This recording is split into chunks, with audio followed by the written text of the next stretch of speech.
Es evidente que estamos luchando contra un proyecto, ¿no es cierto?, que está desmembrando a todas las empresas del Estado, que en realidad quiere la dependencia de nuestro país, que está realmente socavando las bases mismas, ¿no es cierto?, de nuestras empresas. Por otra parte, nosotros los trabajadores tenemos una alternativa, que es un proyecto de unidad, de solidaridad, de participación democrática, ¿no es cierto?, para poder confrontar contra este proyecto. Porque mientras se le sigue entregando el patrimonio nacional a los centros financieros de poder internacional, nosotros los trabajadores salimos a luchar por nuestras sentidas reivindicaciones, pero también con un proyecto que confronta con este, ¿no es cierto?, porque es evidente que los trabajadores somos los únicos que podemos darnos un proyecto de liberación. Buenas noches. Nos encontramos aquí de todas maneras con el secretario general de ATE, el señor Víctor De Llenaro, que es conocido en nuestra provincia porque no es la primera vez que está aquí, que nos visita, y porque no es la primera vez que viene por algún conflicto que tenga que ver con ICF. Buenas noches, Víctor, y bueno, podemos comentar la visita que tiene que ver con esa movilización que se va a realizar mañana en Río Turbio. Bueno, sí, mi presencia aquí es como durante los últimos prácticamente 8 años que he estado viniendo una y otra vez a acciones que como esta son en algunos casos convocados por algunos sectores, otras y generalmente por toda la comunidad, que ha asumido como propia la defensa de los intereses de la cuenca carbonífera y fundamentalmente defender un proyecto para una empresa estatal tan fundamental como es Yacimientos Carboníferos Fiscales y una perspectiva de desarrollo para la Patagonia.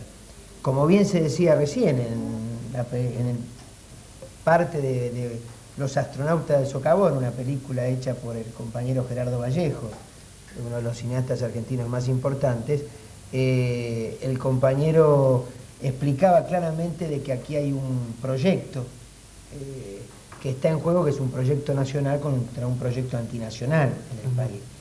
Y los trabajadores siempre, como en el día de mañana, con toda la comunidad, y esto es lo rescatable, vamos a estar en forma conjunta defendiendo no solamente el no cierre de la empresa, sino la perspectiva de un desarrollo de toda esta cuenca.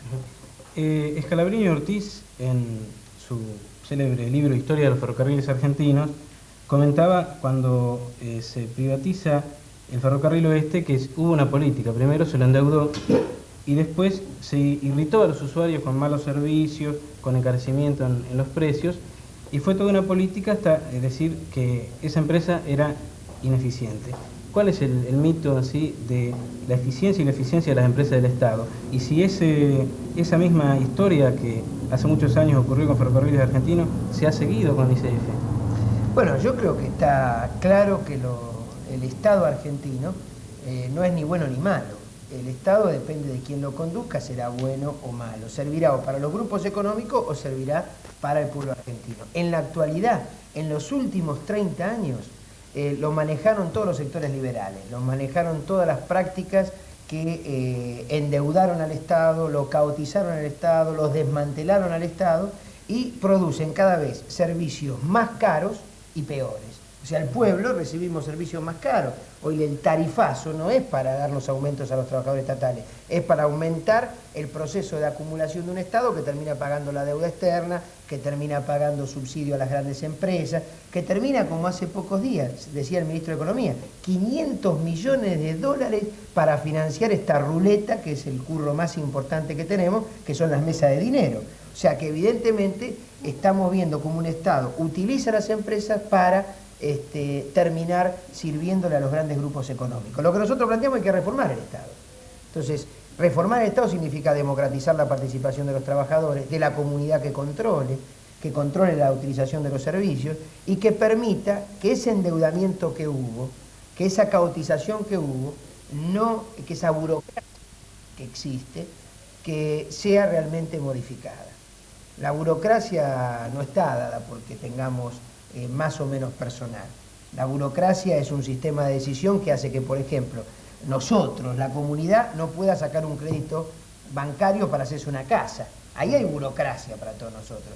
Pero el Banco Alas, que se llevó 100 millones de dólares del Banco Central para ponerlo en las mesas de dinero y que nadie sabe quién es responsable, bueno, ahí no hubo burocracia.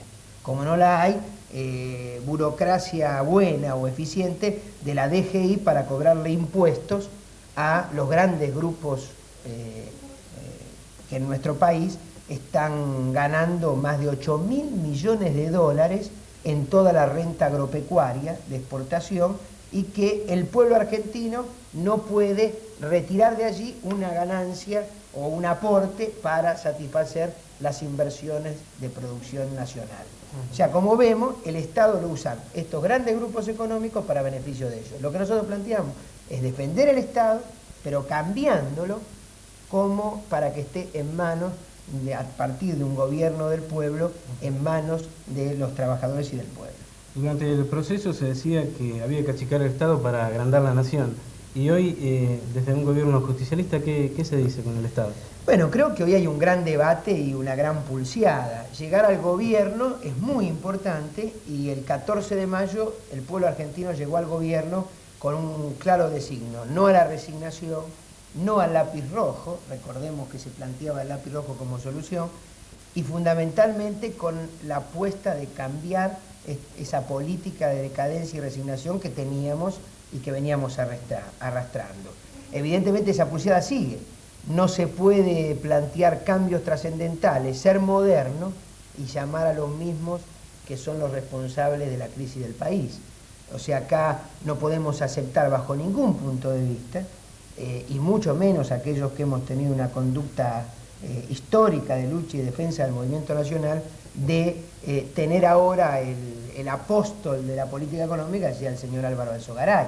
Esto realmente es una demostración de una crisis del pensamiento nacional muy importante y que nosotros tenemos que asumir. Acá hay una disputa entre el pensamiento nacional y el pensamiento antinacional, y creemos que la mayoría del pueblo argentino está dispuesto a ser convocado para un esfuerzo, pero que redunde en una perspectiva de futuro. Hasta ahora, todos los sectores liberales que han manejado el país durante los últimos 30 años, lo que han hecho es ajuste tras ajuste, receta igual en todas las épocas, y lo que se ha ido haciendo es menos puestos de trabajo, mayor desocupación y fundamentalmente una perspectiva cada vez más chica de país, en donde quizás el modelo que nos van a imponer es 10 millones de habitantes que puedan sobrevivir de alguna manera bien, y más de 20 millones que estarán en condiciones de estar en la sobrevivencia, en la marginalidad, en la desocupación.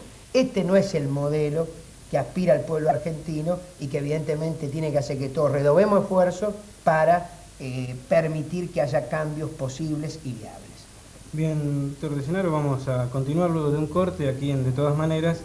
Tenemos otros temas como la reforma del Estado, la flexibilidad laboral, si es uno de los ejes o no de esta reforma del Estado, si es a favor de los trabajadores o en contra. Pero eso lo vamos a seguir en un instante, De Todas Maneras.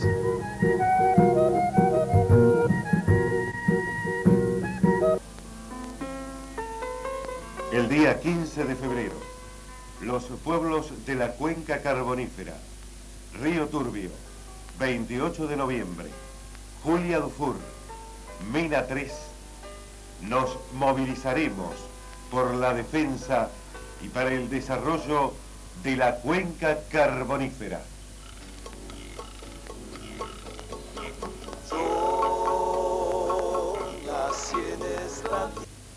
Privadas, porque somos defensores del Estado y porque creemos, y la historia lo demuestra, que las experiencias de los principales privatistas ha sido endeudamiento externo, caída del salario, caída de la inversión, de la productividad y un empeoramiento del nivel de vida de los trabajadores. Entonces defendemos al Estado como herramienta de producción y de desarrollo de nuestro pueblo.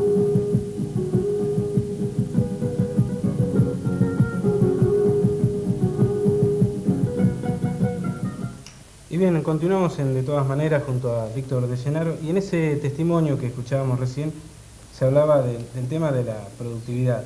¿Y cómo se puede hacer a esta empresa realmente que produzca lo necesario como para que quienes hablan de sus deficiencias se tengan que callar la boca? Bueno, creo que evidentemente YCF ha recibido durante muchos años una política de desmantelamiento, de negociados que se hicieron a través de todas las empresas contratistas o subcontratistas, situaciones que la propia empresa está todavía teniendo que asumir, aunque no le corresponden. Por ejemplo, es muy usual que se diga que la empresa debe o tiene que pagar o recibe aporte del Tesoro por muchos más millones de dólares de lo que realmente gasta, sin decir o sin especificar que hay 9.200.000 millones de dólares que son parte de lo que está financiando el Estado Nacional, el Tesoro, para el puerto de Loyola, o por ejemplo el endeudamiento externo, que es más de 12 millones de dólares, que es un endeudamiento que no produjo la empresa ni una administración lógicamente, sino que fue toda la época esa famosa del vaciamiento del Estado, de achicar el Estado para agrandar a la nación, y que en realidad fue endeudarlo para terminar regalando a la nación. Entonces nosotros creemos que aquí hay dos aspectos. Uno es el tema de administrar mejor, otro es el tema de producir un cambio concreto, inmediato, para vender lo que produce la empresa. Hoy vemos cómo está tanto en Río Turbio como aquí en Río Gallegos, prácticamente miles de toneladas que no tienen salida, porque más que una decisión de servicio a la posibilidad de utilizar carbón, esto no es un problema económico, sino es una decisión política de la nación. Si la nación resuelve que el carbón tiene que ocupar un rol dentro de la ecuación energética nacional, seguramente Agua Energía empezará a consumir como corresponde. DEVA, que es una empresa importante en la provincia de Buenos Aires, llegará a tener su factibilidad de utilizar el carbón de Río Turbio. SOMIS hará los cambios tecnológicos como para sacarle mayor rédito al carbón de Río Turbio, pero fundamentalmente porque se va a apuntar a que como mínimo la empresa sea eficiente y tenga 1,5 millones de toneladas para utilización de un mercado interno que está prácticamente a realizarse. Pero esto, más que una decisión financiera o económica, es política.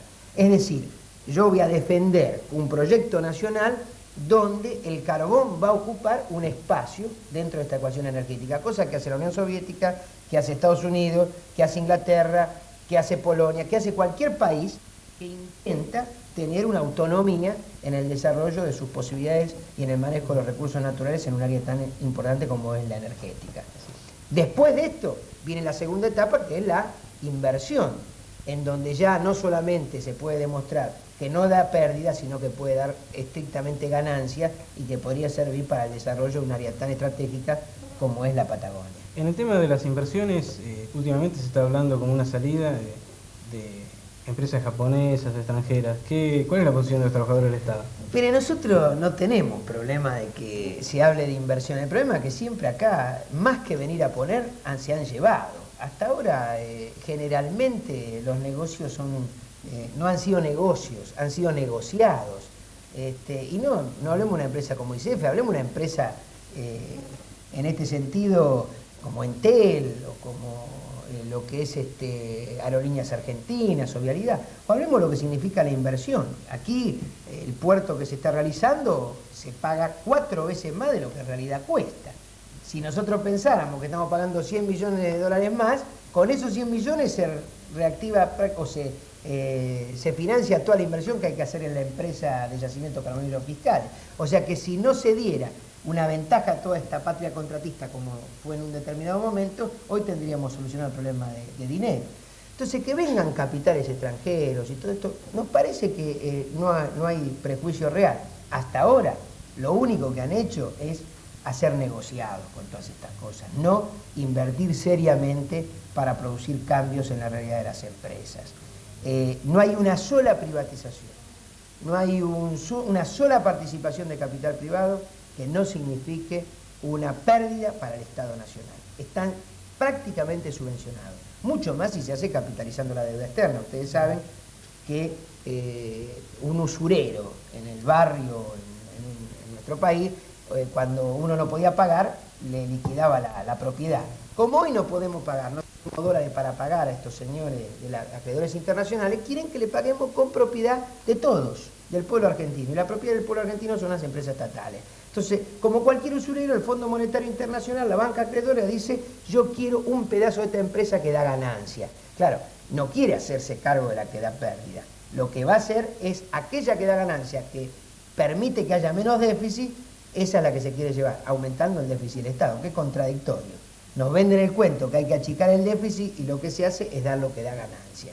Creo que este verso en la República Argentina tiene su fin, ha sido prácticamente respondido por todos los sectores populares, por todos los sectores políticos, y no creo que apelando a esto se pueda resolver el tema de fondo, que es la crisis económica que padecemos, ¿no? Antes, cuando fuimos al primer corte, habíamos hablado un poquito de la ley de reforma del Estado.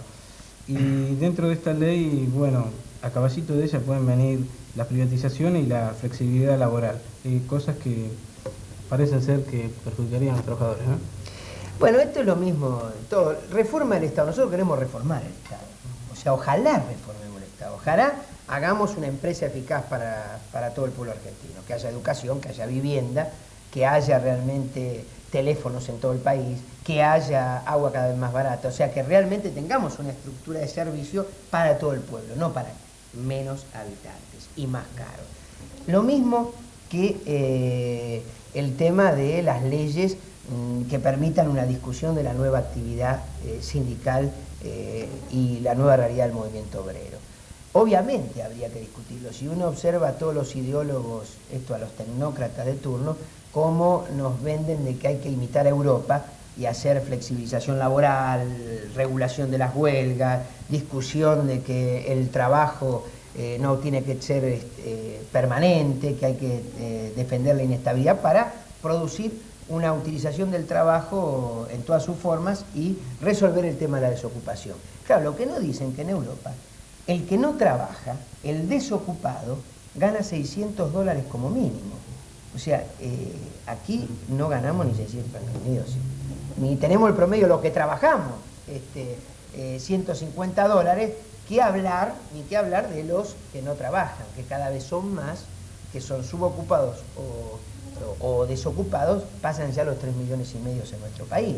Entonces estamos hablando de una realidad diferente. Entonces este verso de la flexibilización laboral no es nada más ni nada menos que el blanquear el trabajo en negro. Hoy prácticamente el 30% de los trabajadores argentinos tiene que aceptar condiciones de explotación que no estábamos acostumbrados. Es muy común que no se nos pague previsionalmente, que se trabaje en negro y uno lo tenga que aceptar. Hay muchos que tienen que aceptar lamentablemente esto porque frente al drama de no trabajar, trabajan en un comercio, trabajan en un lugar de una manera totalmente injusta. Con un agravante que yo quiero dejar en claro. Es cierto que esto pertenece también a las pequeñas y medianas empresas, pero fundamentalmente lo que más se maneja en negro son las grandes empresas que hoy a través de la flexibilización laboral tendrían un blanqueo de esta práctica que existe en nuestro país y que es altamente lamentable. Dentro de esta lucha que se puede dar con los trabajadores contra quienes quieran poner esta flexibilidad laboral, una división en la CGT no perjudicaría la fuerza del movimiento obrero a responder a cosas que lo pueden perjudicar? Bueno, yo creo que cuando uno tiene duda de por qué se realiza algo, decía alguien que de esto sabía, que fue presidente 3 veces de nuestro país, decía que cuando uno tiene duda de quién financió o lleva algo adelante, hay que ver quién se beneficia. Y ahí aparecerá el responsable de la división de la CGT, de la división de los dirigentes en un momento de crisis como esta. Seguramente el único beneficiado son los grandes intereses y grupos económicos. Por eso nosotros hemos defendido la unidad del movimiento obrero. La clase trabajadora argentina está unida. La clase trabajadora argentina tiene un proyecto nacional y popular. La clase trabajadora argentina necesita de dirigentes que se pongan a la altura de esa unidad y que se sienten a la mesa a defender sus derechos. Hoy más que nunca. la torta, lo que produce el país, se ha achicado. Pero de esa torta, de eso que producimos todos, los trabajadores nos llevamos el 25%. El 75% se llevan estos señores. La discusión en esa mesa es empezar a recuperar esa renta nacional. Entonces, ahí se exige una fortaleza del movimiento obrero para imponerle límite a estos señores. Acá, la gran acumulación de riquezas que ha habido en nuestro país es producto de un modelo económico que le permite que estos señores, además de llevarse el 75%, tengan los 47.000 millones de dólares en el exterior. Ni usted, ni yo, ni los que nos están mirando son los que tenemos un solo dólar en el exterior. Aquí esta dolarización de la economía es producto de una crisis internacional, pero es producto también de una política aplicada a nuestro país sistemáticamente que ha permitido que estos grupos económicos hoy concentren la gran cantidad de riqueza que ha hecho que existan casi más de 9 millones de compatriotas en la marginalidad. Bien, eso lo vamos a continuar charlando en el próximo bloque, en De Todas Maneras.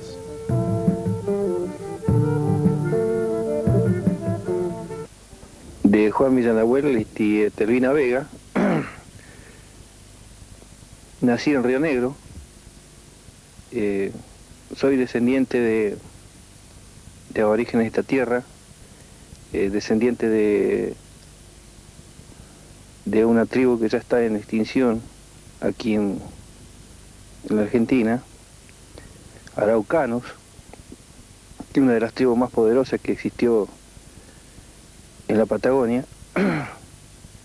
Tenía 19 años cuando entré a trabajar a las minas, y es una tarea muy dura, muy riesgosa. Se siente algo, por primera vez se siente como si uno entrara a una fosa donde nunca va a salir, ¿no?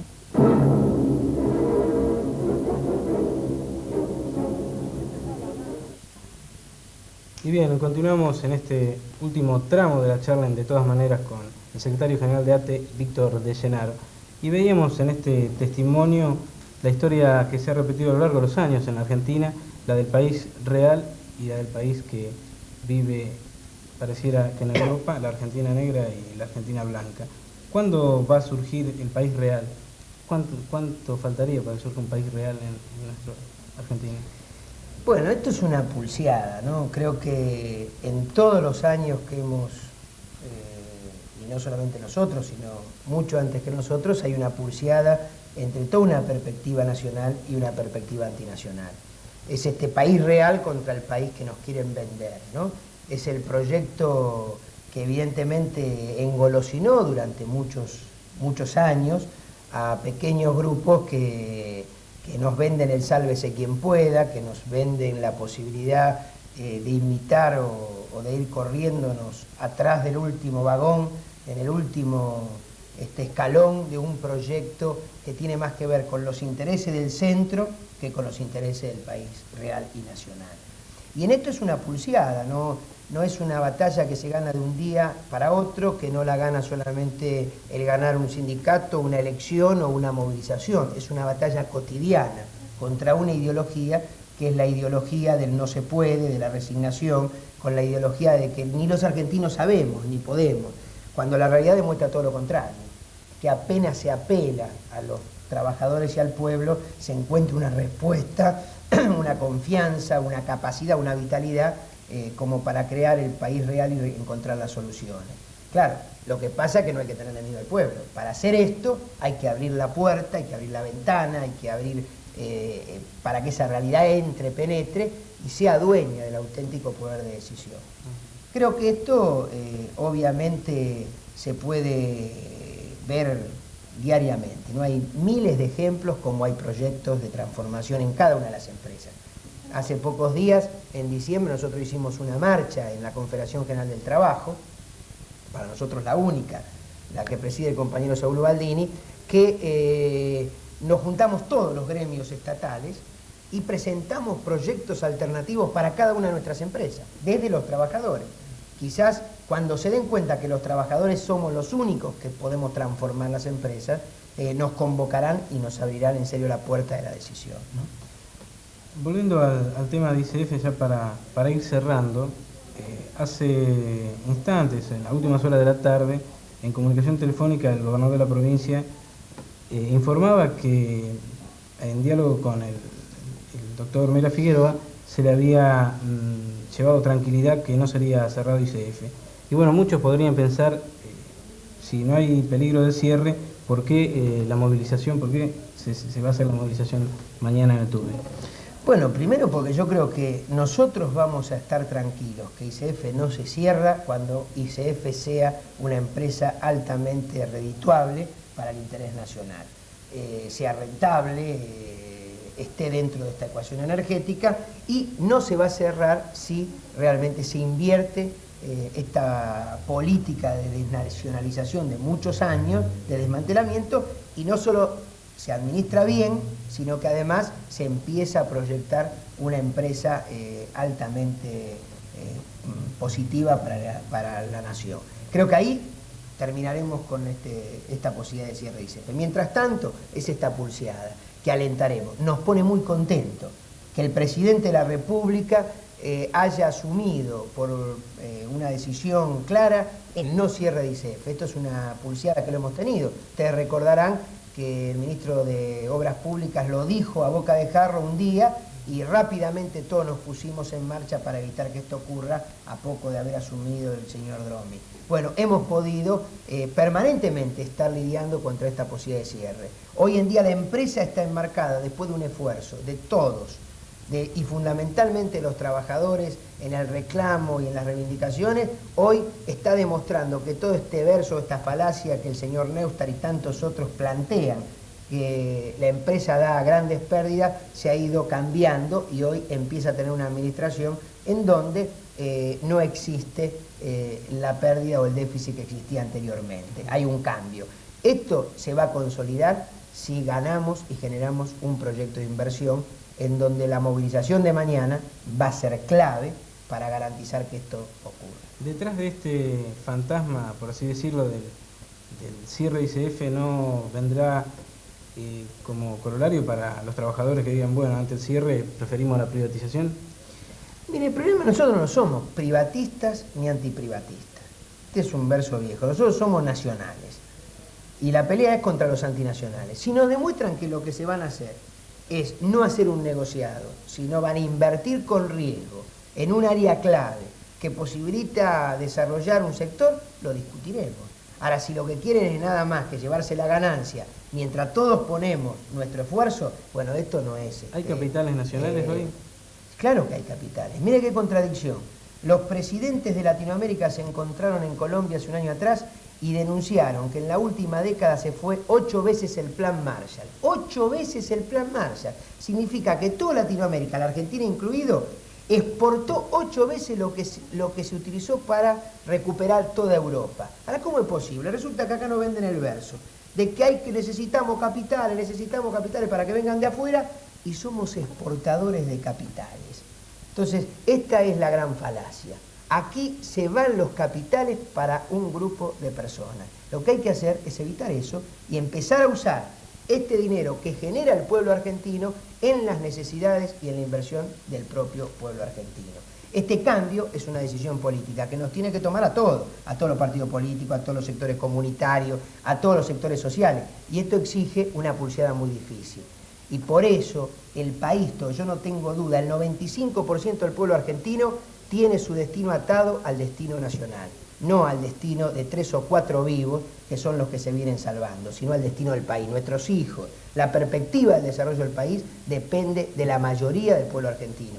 Y si el presidente, si los ministros, si los gobernantes se animan seriamente a convocarnos a nosotros para enfrentar esta situación, encontrará, como lo encontró siempre cualquiera que se animó, un pueblo dispuesto a dar todo por transformar esta realidad. Bien, senador, para finalizar, su saludo de despedida de la comunidad de Santa Cruz, que siente realmente en carne propia este tema del cierre de ICF. Mire, yo creo que como trabajador estatal no tenemos otras palabras que agradecimiento a toda la comunidad de Santa Cruz, a toda la comunidad de Río Turbio, a a todo este pueblo que ha demostrado que siempre ha estado al lado de los trabajadores y que ha comprendido que nosotros no estamos defendiendo un interés particular, no estamos solamente defendiendo nuestro puesto de trabajo, estamos defendiendo el interés nacional.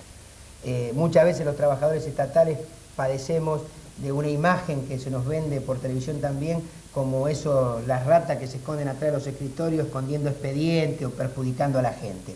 Ustedes han visto una película en donde aparece el minero, ese que nunca se lo estima, nunca se le da su verdadera dimensión. Ese también es un trabajador estatal, es el que baja todos los días a la mina, es el que genera aún sin condiciones, con inseguridad, sin salario digno, con incapacidades que paga muy caro a lo largo de su vida. Él y su familia aún así está queriendo construir una Argentina diferente. Por eso un agradecimiento a toda la comunidad y estamos seguros que mientras tenga esta conciencia esta comunidad, el pueblo argentino no va a arriar nunca su bandera del proyecto nacional y popular.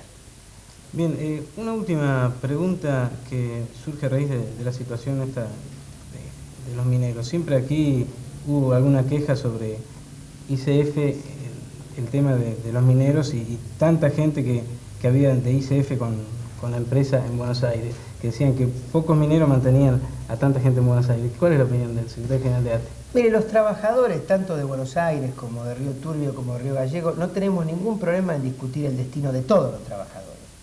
Ahora, lo que no hemos permitido nunca, que se nos distraiga y nos digan, el problema de ICF es que haya gente en Buenos Aires. Ahora, evidentemente, en los propios compañeros, aún los de Buenos Aires, discutiendo honestamente, han entendido que una empresa minera debe tener fundamentalmente su fuerza en el lugar del yacimiento. Y evidentemente esto es así, que tiene que haber más de producción que administrativo, que tiene que haber un desarrollo en las inversiones que tengan que ver más con la empresa minera que con solamente su capacidad operativa en lo administrativo y en las relaciones. En esto ningún trabajador va a estar en contra. Lo que no vamos a aceptar nunca es que se haga responsable a quienes no lo son. La empresa no se desmanteló o perdió porque hay gente en Buenos Aires, sino porque ha habido administraciones y políticas antinacionales que durante muchos años lo que hizo fue deteriorar la capacidad de producción de la empresa. Bien, muchísimas gracias, Víctor Recionaro. Y nos vamos, de todas maneras, en este diálogo que tuvimos con Víctor Recionaro, y nos vamos con imágenes de la película Los astronautas del Socavón que filmara Gerardo Vallejos.